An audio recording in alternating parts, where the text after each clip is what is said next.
last week I talked about counseling and how Jesus is our wonderful counselor and how we can counsel other people through his example.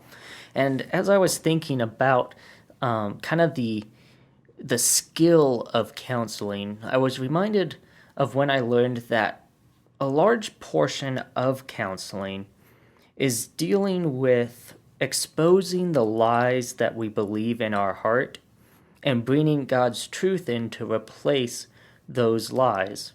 And there's definitely a lot of lies and half-truths in our world today.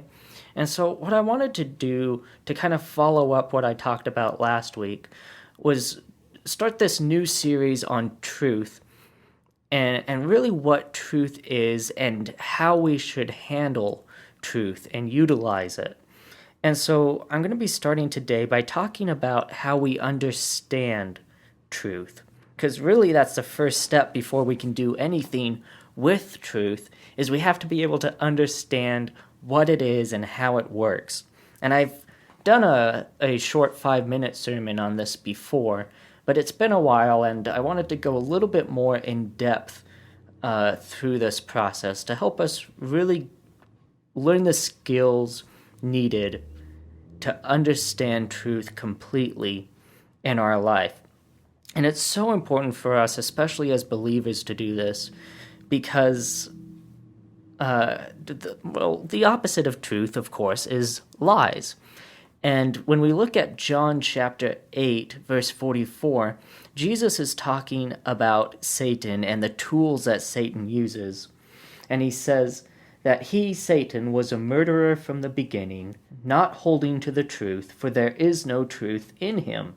When he lies, he speaks his native language, for he is a liar and the father of lies.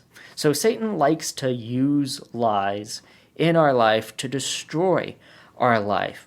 And this is why it's so important that we can understand what truth is so that we can then identify the lies that are in our life because they don't line up with the truth. That's how we identify them, is they don't line up with what we know is true. So I'm going to be reading through 1 Corinthians chapter 8 today to help us understand the way that truth works by looking at how Paul discusses truth in this chapter. So in this chapter, Paul addresses the issue taking place of whether or not believers should eat food that has been sacrificed to false idols. And this was really a clash between Jewish culture and Gentile worldviews. Because Jewish culture, you did not eat food sacrificed to idols. That went against the teachings of God and the law of Moses. But the Gentiles didn't grow up with the law of Moses. And so as the new church was beginning to form, there was this clash between the more traditional Jews and the more worldly Gentiles on whether or not it was okay to eat food sacrificed to idols. And Paul comes in and brings truth into this situation and helps both people groups understand what the truth is about this very controversial issue at the time. So let's read 1 Corinthians chapter 8, and really the first 3 verses here sets up something that's important and kind of sets up the backdrop when it comes to understanding truth. Starting with verse 1, he says, "Now about food sacrificed to idols, we know that all possess knowledge. Knowledge puffs up, but love builds up. The man who thinks he knows something does not yet know as he ought to know, but the man who loves God is known by God."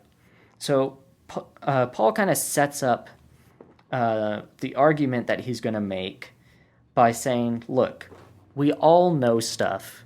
We all have a certain glimpse of the truth, but that knowledge can puff us up, and we don't want to puff ourselves up with this knowledge because there's still so much we don't know. There's always something we haven't learned yet. And so that really gives the starting point to the rest of this is, come into it with a spirit of humility. So let's continue reading 1 Corinthians chapter 8, verse 4. So then, about eating food sacrificed to idols.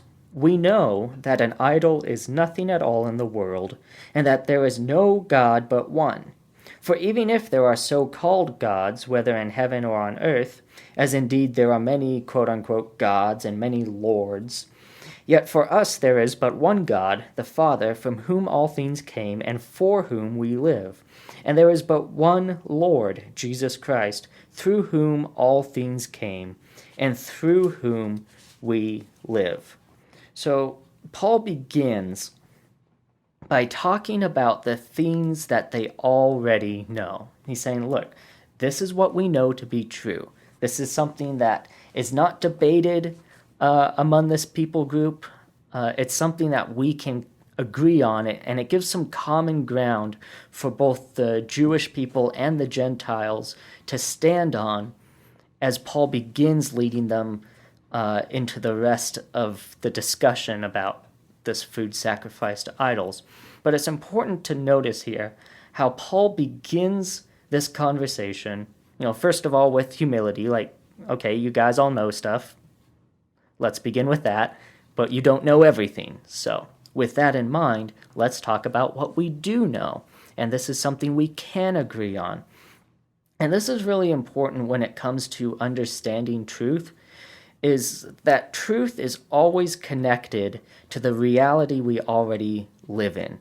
So there's something that we can agree on, and we can say, look, we see that this has taken place, we understand that this is true, we know that this is a piece of the reality that we live in, and so whatever conclusions we come to from this point on needs to align with what we already know to be true.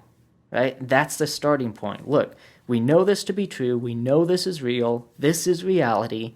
So whatever discussion we have and whatever conclusion we come to has to be able to tie back into that reality that we live in. And this is something that I think in people's heads they know this, that, oh, well, whatever is real is true. But I think in people's hearts, that some people think that that's not the case, or feel that that's not the case. And that's sometimes why they shy away from wanting to discover truth and go through the process of learning truth, is because they're fearful that they'll come to a conclusion that erases things that they've experienced in the past, or that it changes the world that they live in.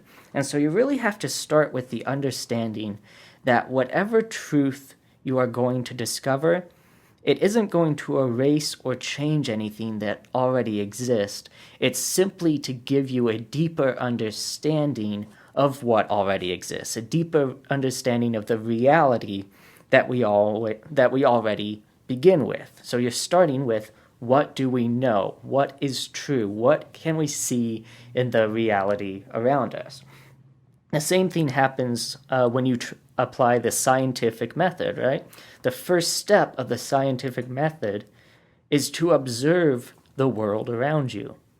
And then you ask a question about what you observe.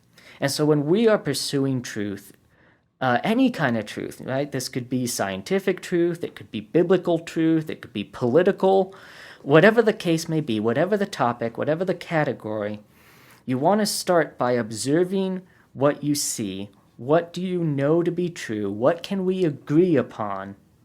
And use that as a starting point and kind of the anchor for the rest of your discussion, so that as you move forward in the debate and in the discussion and the research, that you're always tying that back into what you already know to be true.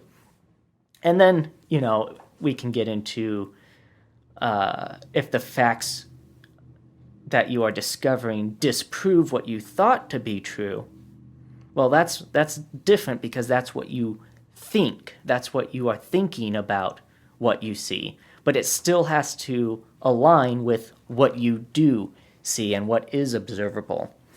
And so that's really the first thing we have to accept with truth. Because if we aren't willing to accept reality, and that we're willing to chase after a quote-unquote truth that sounds good to us, but it doesn't line up with reality, well, that's how people end up being deceived. So let me use this example. I know I've used it once in my podcast before, but I was in college and we were going over the Old Testament, and we were reading about when Moses was demanding Pharaoh to let his people go. And we got to the verse that says that God hardened Pharaoh's heart. And there was a student, one of my classmates, that got really offended by that and was like, well, that seems to be like God's taking away his free will, and I don't understand how a loving God could do that. And really, he refused to believe that it had actually happened, even though in Scripture it said that that's what happened. But it didn't match up with his worldview. It didn't match up with what he wanted to be true. And so he was willing to leave reality behind, leaving the truth of Scripture behind, because it didn't match up with his view of God. And so we have to be careful that we don't do that we don't chase after a quote-unquote truth that doesn't fit in with what we already know to be true. It doesn't connect back to reality. And so that's the first thing we have to understand in our pursuit of a deeper knowledge of what is true and what is not true, is that we have to be able to pair truth with what we observe and what we know to be true. And so that's what Paul is doing as he begins this argument, is he starts by saying, well, let's talk about what we already know to be true and use that as the starting point for what we're going to talk about next. So let's now go into what he talks about next in verses 7 and 8. Paul says, but not everyone knows this. So he's saying this is what's true, but not everyone knows this. Some people are still so accustomed to idols that when they eat such food, they think of it as having been sacrificed to an idol. And since their conscience is weak, it is defiled. But food does not bring us near to God. We are no worse if we do not eat, and no better if we do. And so what Paul is doing here is he's still holding on to that reality. This is what we know to be true. This isn't changing. However, this is what people's perception is in regard to it.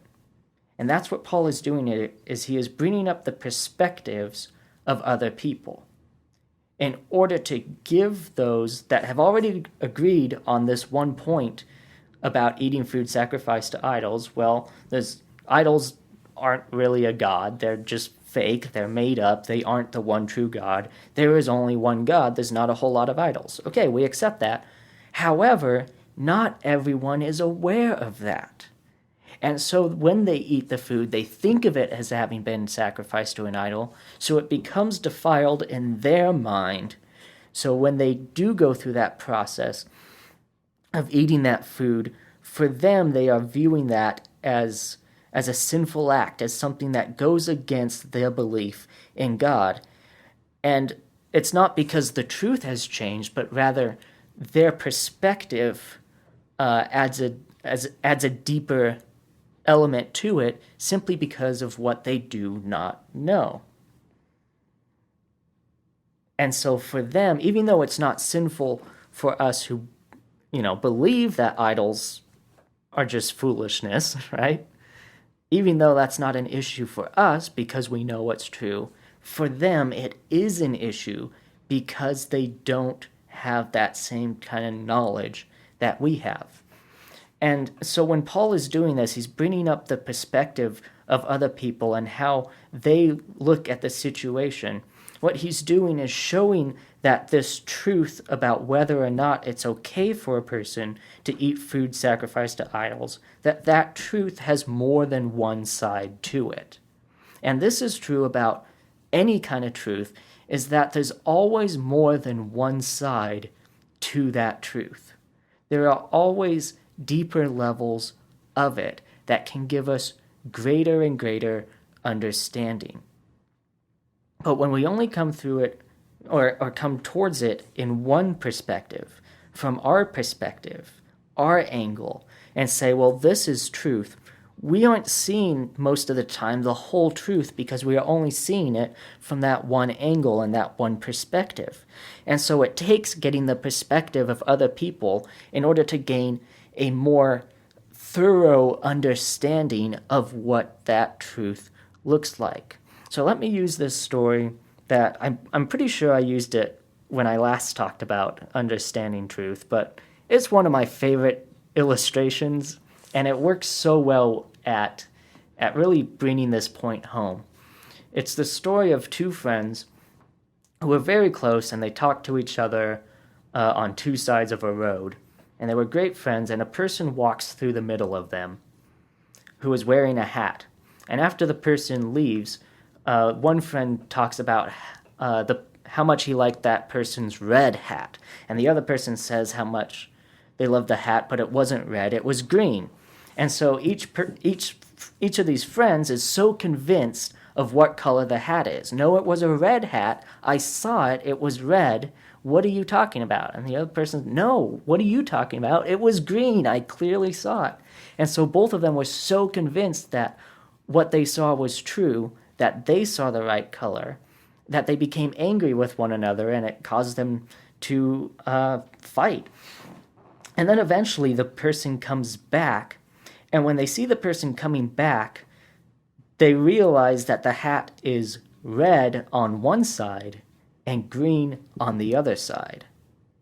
And so they were both right in what they believed to be true. The person who believed the hat was red was right. The person who believed the hat was green was right. But because they weren't willing to listen to the perspective of one another, they missed out on the full truth. And so, they assumed that the other side of the hat was red, or they assumed that the other side of the hat was green. And so they had this picture of in their mind of what the hat looked like as a whole, but really it was only half of what the hat actually looked like, because they were only able to see that hat from their perspective. And so if they had taken the time to say, well, maybe I missed something, and I want to hear from you and what your perspective was, then they would have been able to come to a greater understanding together and realize that the hat was more than just red or just green, but a combination of both. But that could have only happened if they took the time to listen to the perspective of the other person. And what happens sometimes is we may experience something in our life and think, well, I'm not going to listen to what anyone else says that tells me otherwise, because I know what I saw, or I know what I experienced. But the problem with that is that sometimes we can misunderstand the situation or not fully understand it because we only experienced one small piece of it. And I had a pastor that I grew up with who had a phrase he liked to say.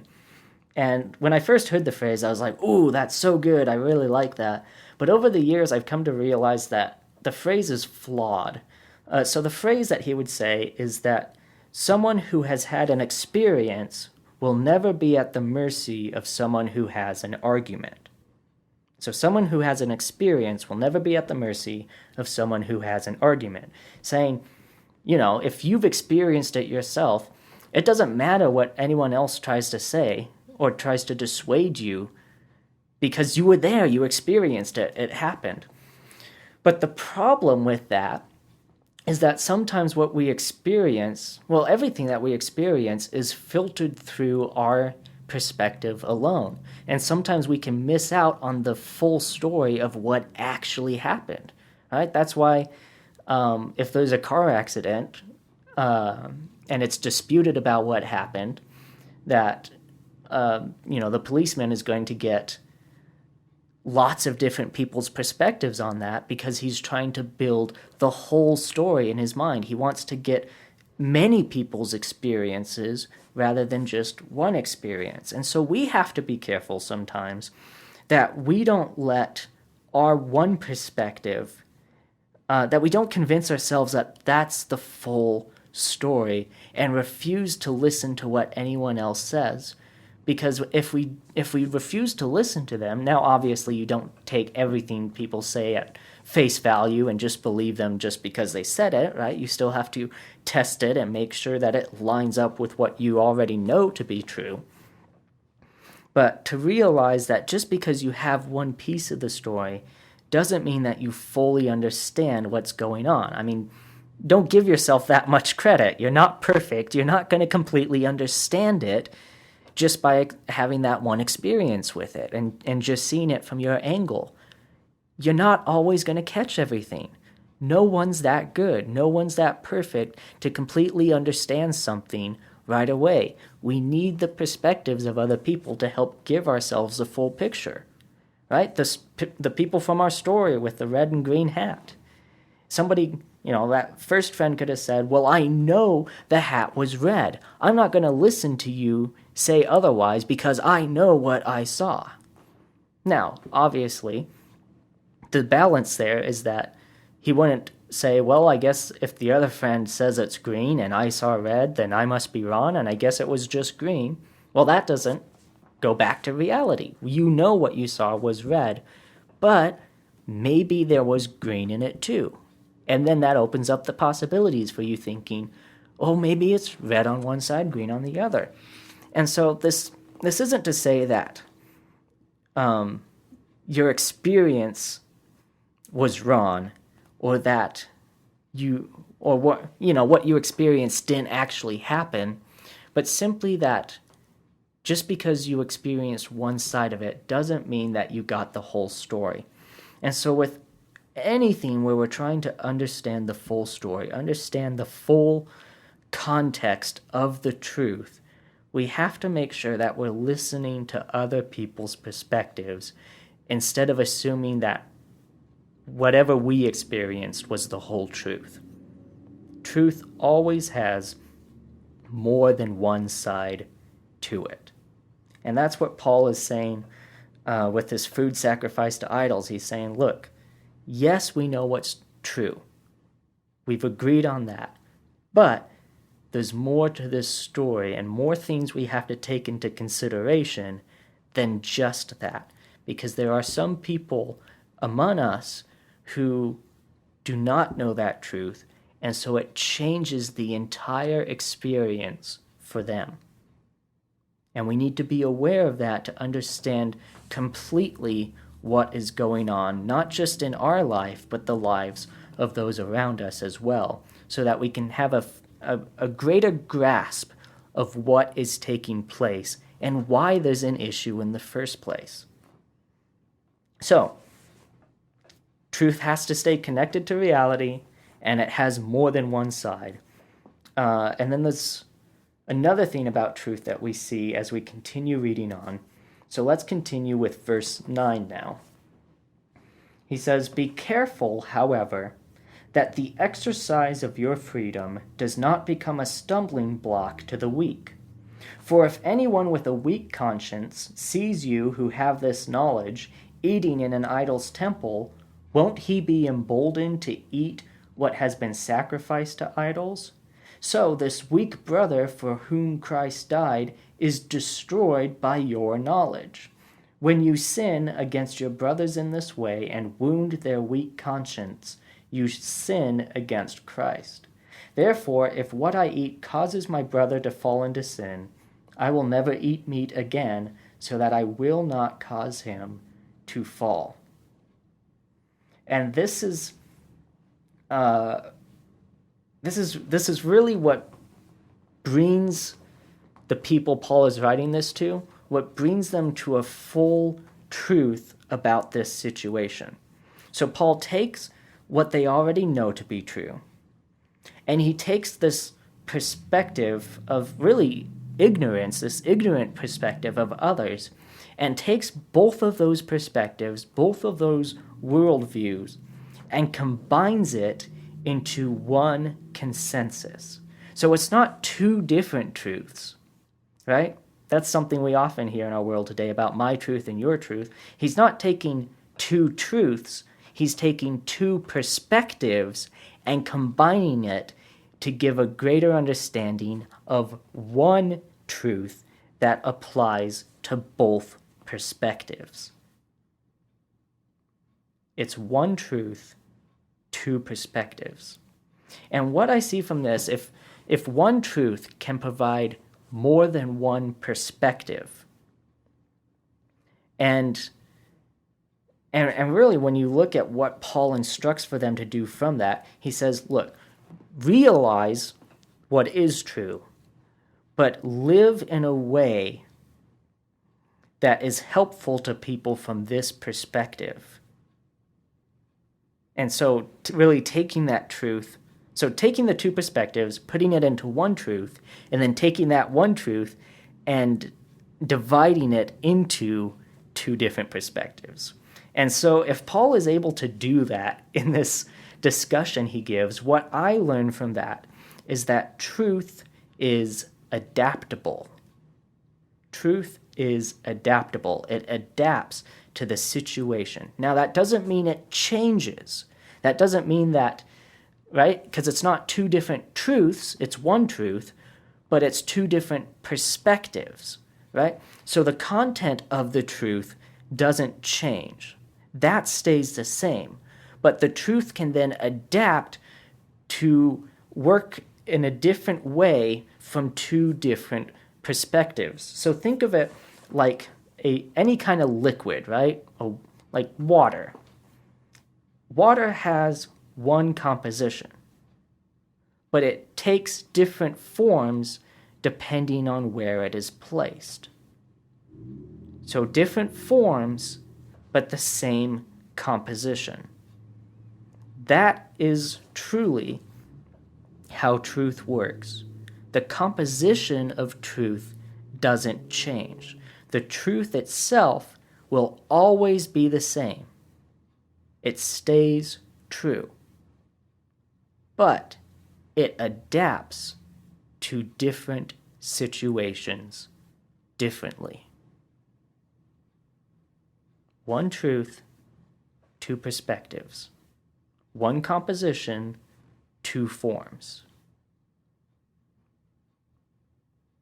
And so it is then our responsibility to take the truth and, while still staying loyal to what the truth is, not changing the truth, but simply through a deeper understanding of the different sides of the truth. And this is really the difference between knowledge and wisdom, right? Knowledge is understanding that truth, but then the wisdom is learning how to adapt that truth to different situations. Let's use the analogy of a courtroom, right? So a courtroom, you've got the law, you have the judge, and then you have the person on trial. And that person on trial, they have the defense and the prosecution. I can't remember the word for a second there. The prosecution and the defense.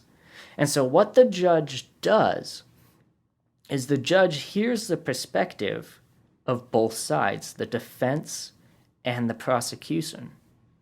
And then from those two perspectives, he applies the truth of the law and does so in a way that is most beneficial to the people of that world, which includes the person on trial.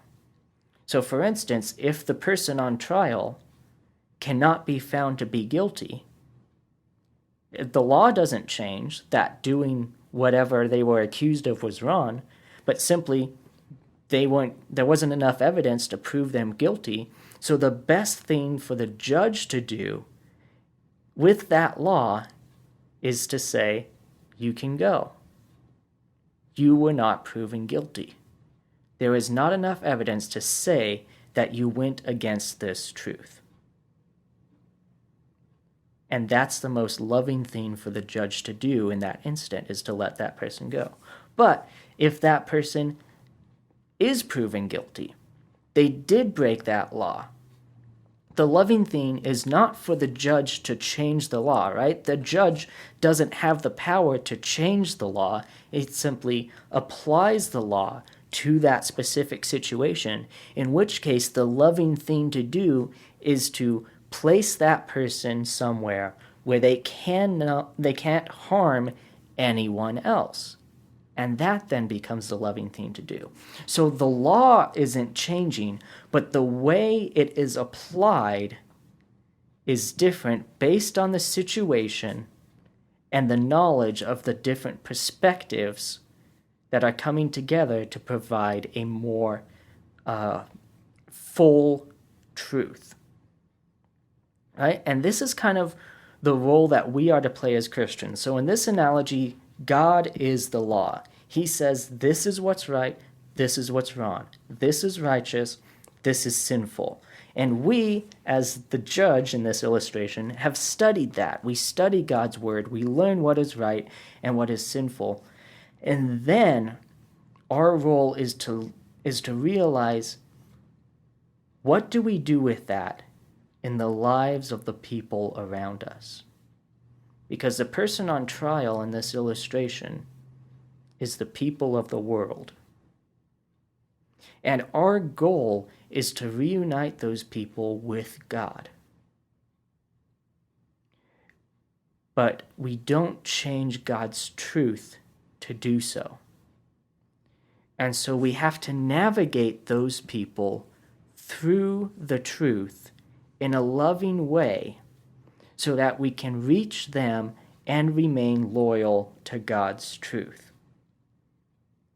We take the truth and we adapt it. We don't change it, the composition stays the same, but we adapt it in a different form to benefit the most people.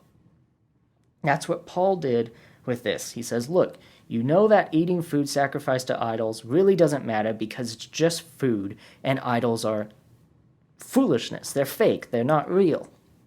But other people don't have that perspective. So let's change the way that we live so as not to affect them in a negative way. It's not saying that we believe differently. We're not saying that, food sacrificed to idols and eating that is sinful. No, we still recognize that's not sinful, but also recognizing that eating that in front of them is harmful to them.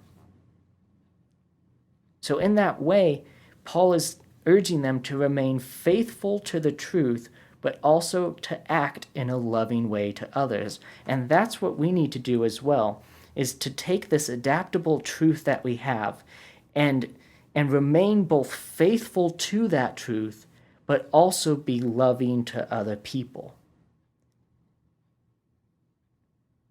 And it's a tough balancing act for sure, but that's part of really understanding the way that truth works.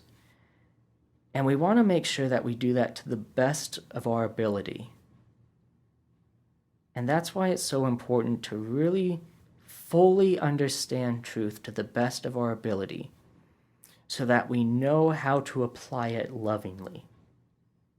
We must continually seek a deeper understanding of truth, so we know how to apply it with love in the lives of those around us. It's understanding truth, connecting it with reality, understanding the depth of it and all the different sides by listening to other people's perspectives, tying that back to reality, and then adapting that deep knowledge we have of the truth, adapting that in our lives and the situations of those around us. It's a pretty lofty call, but I believe that that's what God is calling us to. And like I said, this doesn't just apply to biblical things. It doesn't just apply to theology, but really every aspect of our life. We understand the truth. We tie it back to reality. We understand it through all people's perspectives, as well as what we observe to be true. And then we decide, how do we adapt this truth in a loving way? So that's what I urge all of us to do, and I pray that God will continue to give us a deeper understanding of the truth that He has made in this world. If you have any questions about any of this or have a comment you'd like to make, you can do so through the Sermon in the Pocket Facebook page or email me at sermoninthepocket@gmail.com. I'd love to hear from you. And if you love this program and want to support it, the best way to do so is to pledge a support on Patreon. And I always encourage you to share this with family and friends to get the message out. And I'll continue this series for the next couple weeks as I talk about, after we understand truth, talk about accepting truth in our life and also introducing truth to others. So I hope you come back for the rest of this series as well. And until then, may God bless you. I pray that you would continue to have a wonderful week. Thank you again for listening.